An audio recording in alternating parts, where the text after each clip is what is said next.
প্রিয় দেশবাসী, আসসালামু আলাইকুম রহমতুল্লাহি বারাকাতু। নির্বাচন আর বাকি মাত্র 3 দিন।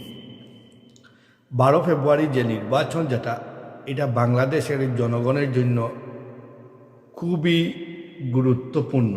কারণ হলো গিয়ে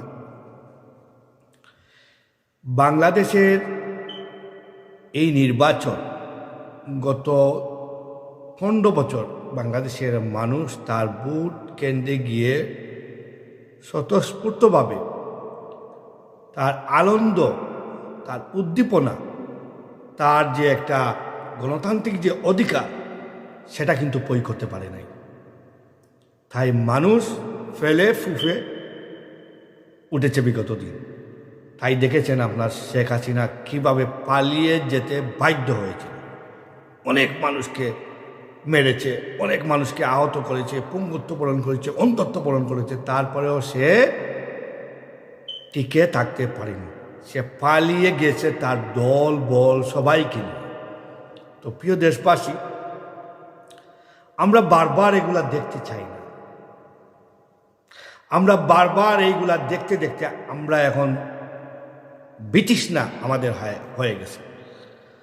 আমাদের মন এখন বিরক্ত হয়ে গেছে। আমরা বারবার দেখেছি আওয়ামী লীগকে, আমরা বারবার দেখেছি বিএনপিকে। এখন বিএনপির নতুন নেতা আসছেন তারেক রহমান। উনি 18 বছর ছিলেন লন্ডনে। উনি গিয়ে বাংলাদেশি কি করবেন সেটা নিয়ে আমরা 18 কোটি মানুষ চিন্তা ভাবনা করতে হবে। উনি গিয়ে বাংলাদেশে কিছুই দিতে পারবেন না। ওনার দলে অনেক ছাদাবাজ, ওনার দলে ভারতের দালাল, ওনার দলে ঋণ খেলাপি, ওনার দলে সন্ত্রাসী, এইগুলা উনি কন্ট্রোল করতে পারবেন না। উনি কন্ট্রোল যখন করা যাবেন, উনি ক্ষমতায় টিকতে পারবেন না। তাহলে আমরা এই ঝামেলায় জড়াবার কোনো প্রয়োজন নেই। আমরা বিএনপি থেকে মুখ ফিরিয়ে একমাত্র জামাতে ইসলামকে যদি আমরা ক্ষমতায় দেই, তাহলে আমাদের লাভ হবে। 6টা উদাহরণ আপনাদেরকে দিচ্ছি। প্রথম লাভ হবে, আমাদের দুর্নীতিমুক্ত বাংলাদেশ হবে। দেশের ভিতরে বাইরে যে শব্দ শুনেন রাজাকার, সেই শব্দ আর শুনতে পারবেন না।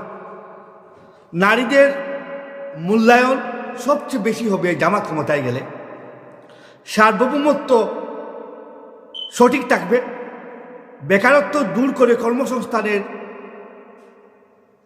বাড়াবে এই জামাত। আইনের শাসন কায়েম হবে। এটা হলেই আমরা বাংলাদেশ ঠিক হয়ে যাবে। আজকের মতো বিদায়, আবারও দেখা হবে। জামাত ইসলামকে ভোট দেন।